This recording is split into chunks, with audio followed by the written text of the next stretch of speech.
বাংলাদেশের জাতীয়তাবাদী দল হাতিবান্ধা উপজেলা বিএনপি এবং অঙ্গ সংগঠন সমূহ কর্তৃক আয়োজিত আজকের এই পথসভার আমাদের মাঝে উপস্থিত আছেন হাতিবান্ধা উপজেলা বিএনপির সম্মানিত আহ্বায়ক জনাব মোশাররফ হোসেন, সম্মানিত সদস্য সচিব জনাব আব্দুল হোসেন মিয়া, আমাদের মাঝে উপস্থিত আছেন জামাতে ইসলামী বাংলাদেশের সম্মানিত আমির জনাব হাসান আলী, প্রফেসর হাসান আলী, আমাদের মাঝে উপস্থিত আছেন হাতিবান্ধা উপজেলা বিএনপির সম্মানিত যুগ্ম আহ্বায়ক জনাব রফিকুল ইসলাম, জনাব শফিকুল মামুন সহ এই টঙ্গী ইউনিয়নের সাবেক চেয়ারম্যান বিপ্লবী চেয়ারম্যান জনাব হাবিবুর রহমান ভাই, আমাদের মাঝে বিএনপির অঙ্গ সংগঠন ছাত্রদল, যুবদল, স্বেচ্ছাসেবক দল, কৃষক দল,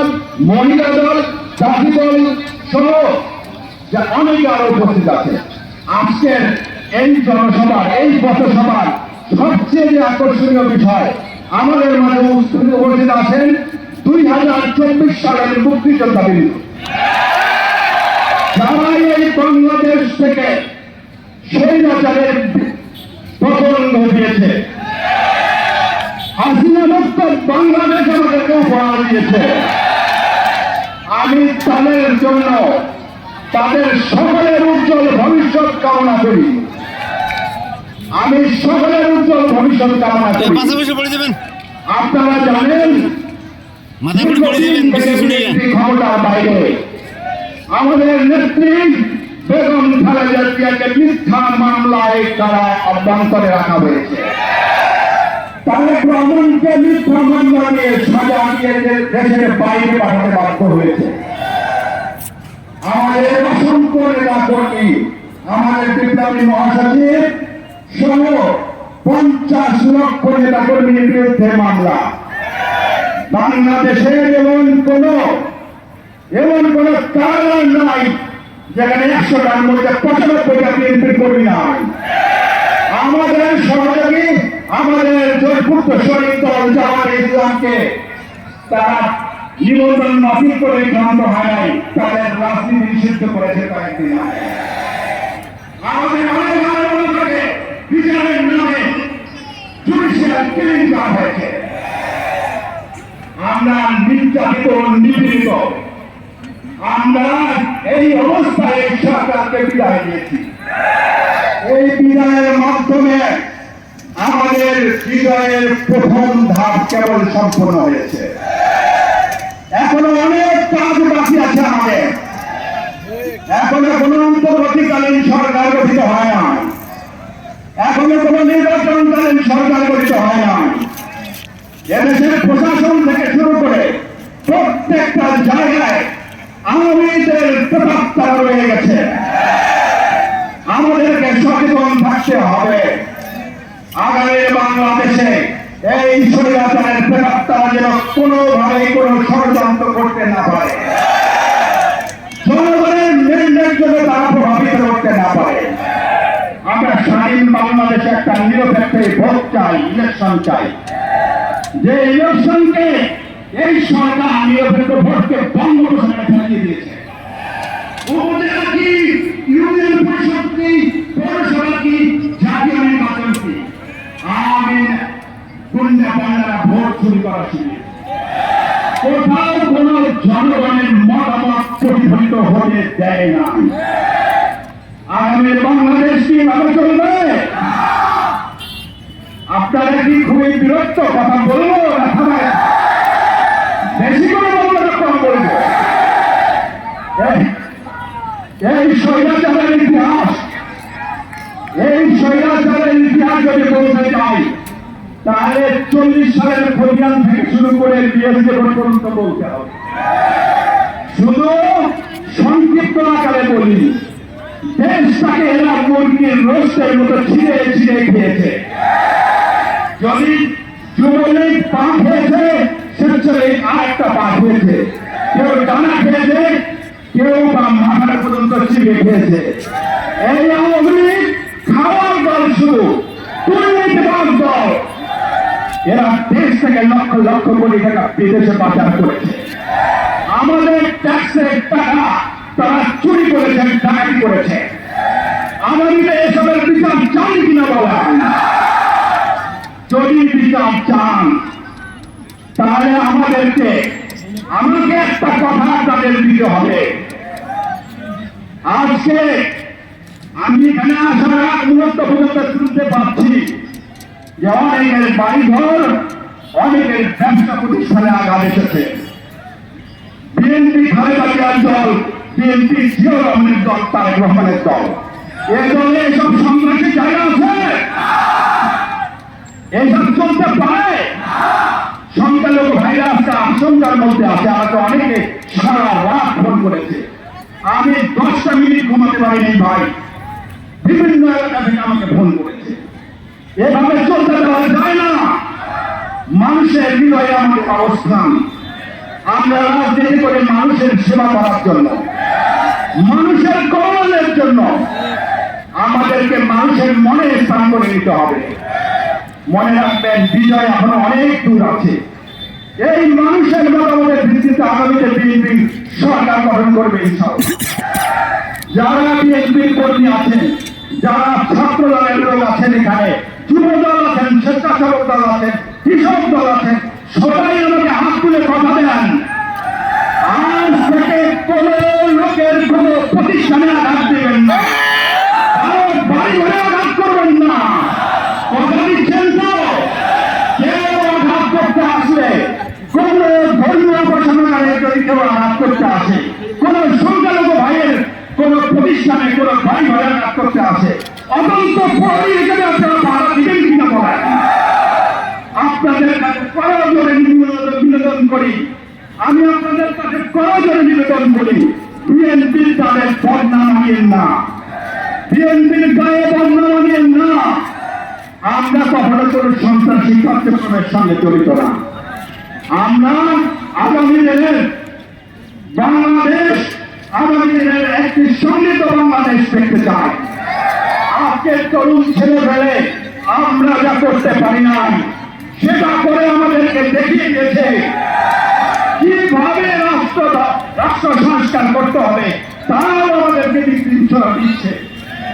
আমরা ছাত্র জনতাকে সঙ্গে নিয়ে আগামী দিনের বাংলাদেশ করব, যে বাংলাদেশে কোনো চোর থাকবে না, বাটপার থাকবে না, যে বাংলাদেশের মানুষের ট্যাক্সের টাকা কেউ দুর্নীতি করে খাইতে পারবে না।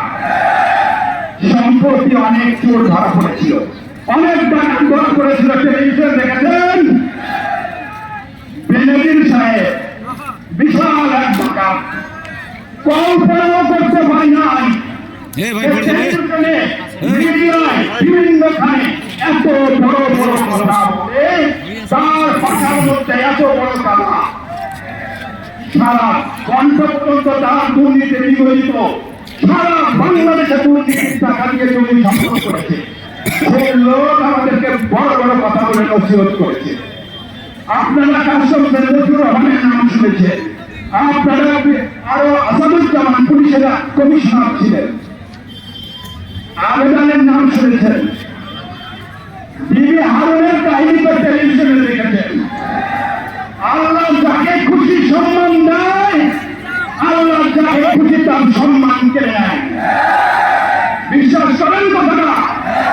আমরা হারুনের ক্ষেত্রে তাই দেখেছিলাম। আমার ভাবতে অবাক লাগে, ছেলেদের সংসারে ওই লোক কিভাবে মুখ দেখায় বলেন। আমরা ইনশাআল্লাহ প্রতিশ্রুতি দিতে পারি, আমরা কোনদিন মানুষের হক মেরে খাবো না। 15 বছর থেকে আপনারা আমাকে দেখেছেন, একটা লোক বলতে পারবে যে আমি কারো সঙ্গে অভদ্রতামি করেছি, আমি কারো 10 টাকা নেওয়ার চিন্তা করেছি, করে আমি বাংলাদেশ, আমি হাতিমালদা, আপনারা নেতৃত্ব, হাতিমালদা পার্লামেন্ট নেতৃত্ব, আপনারা এই দিল্লি ধারণ করবেন ইনশাআল্লাহ। পরিশেষে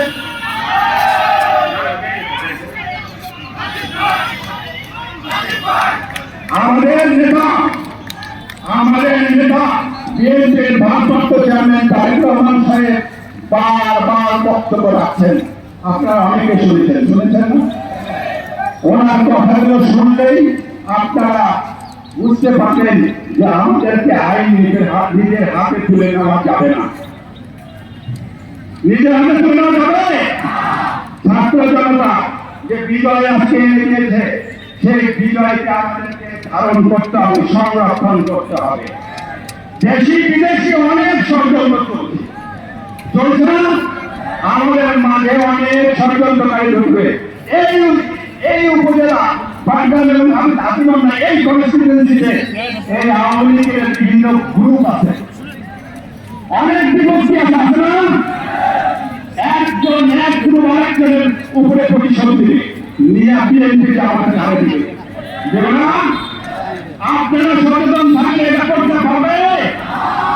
কোন মন্দির মসজিদে আঘাত আসবে না, কোন বাড়ি ঘরে আঘাত আসবে না। ভাই, আপনাদের কাছে অনুরোধ রেখে যাচ্ছি। আর ইনশাআল্লাহ খালেদা জিয়ার মুক্তি এখন সময়ের ব্যাপার। আমরা আমাদের দেশ নেত্রীকে সুচিকিৎসার জন্য বিদেশে পাঠাবো এবং উনি সুস্থ হয়ে আমাদের মাঝে ফিরে আসবে। এই জন্য আমরা সবাই লাভ করবো ইনশাআল্লাহ। খুব শীঘ্রই, গত রাত্রে আমি কথা বলেছি, আমার সঙ্গে কথা হয়েছে, খুব শীঘ্রই আমাদের নেতা তারেক রহমান সাহেব আমাদের মাঝে ফিরে আসবে। আপনারা প্রস্তুত থাকবেন। সেদিন ঢাকা শহরকে জনসমুদ্রে শহর করতে হবে। তারেক জিয়া বলুন, তারেক জিয়া বলুন। আপনারা প্রস্তুত আছেন তো? ইনশাআল্লাহ। বক্তব্য আমি দীর্ঘায়িত করবো না। শেখ হাসিনা অনেক বড় বড় কথা বলেছে। শেখ হাসিনাকে পালায় না। কাউয়া তাদের কি বলেছিল?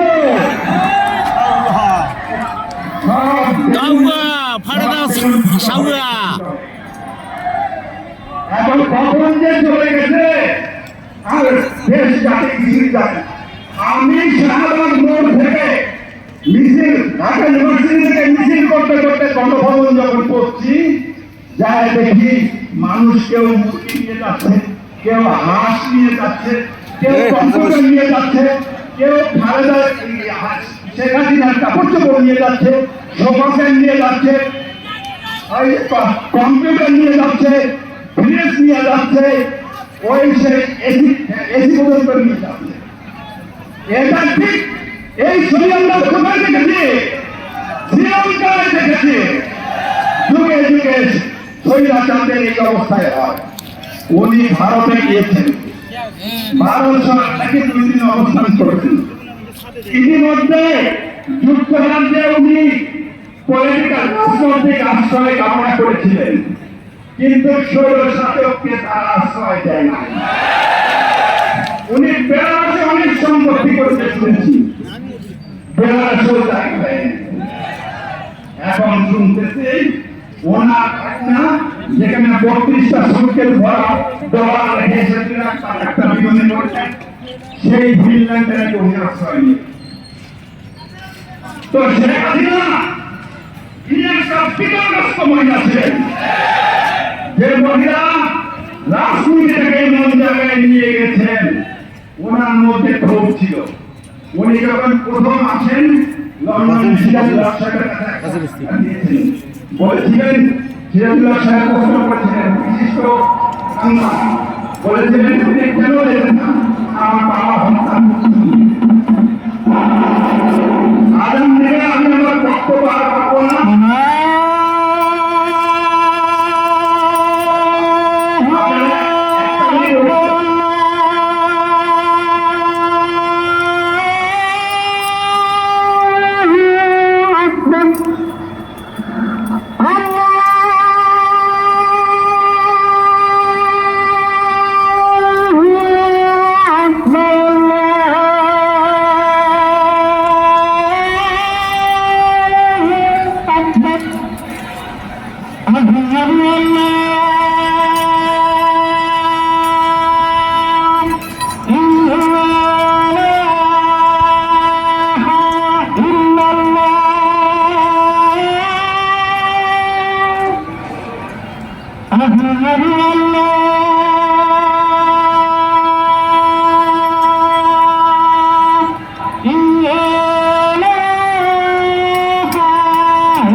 আপনাদের ভর্তি হয়ে গেছে বোধ হয়। অনেক কথা বলেছি, অনেক কথা বলেছি।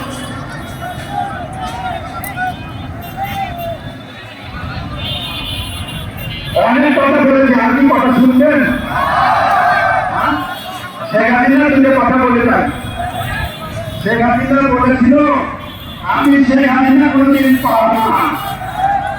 শেখ হাসিনা পালাইতে পারবে না। শেখ হাসিনা বর্তমানে কোথায়? আমাদের সন্তানরাই যথেষ্ট। আমাদের সন্তানরা, আমাদের ছোট ভাইরাই তাকে দেশ ত্যাগ করতে বাধ্য করেছে। বিএনপিকে লাগে না। তাদের সারা দিন আল্লাহর খবর শুরু করে রাতে ঘুমানোর আগে পর্যন্ত শুরু দিল্লি বিএনপি বিএনপি তারা করতেই থাকে। আজকে ইউনুস সাহেবরা কোথায়? ইউনুস সাহেবরা অনেক বড় বড় কথা বলেছে।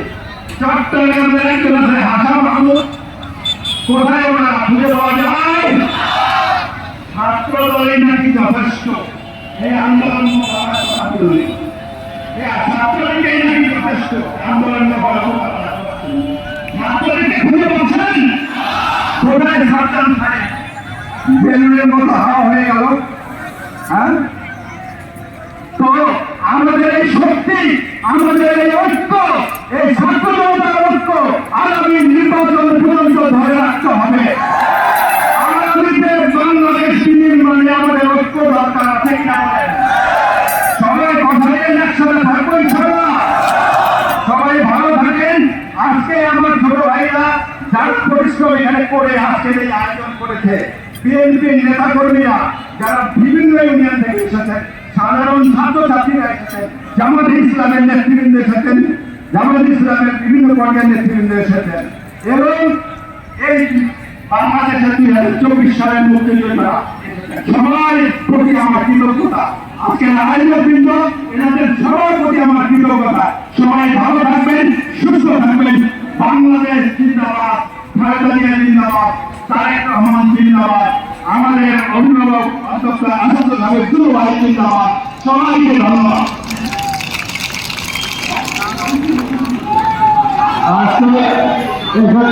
এখন মিছিল বন্ধ করেন।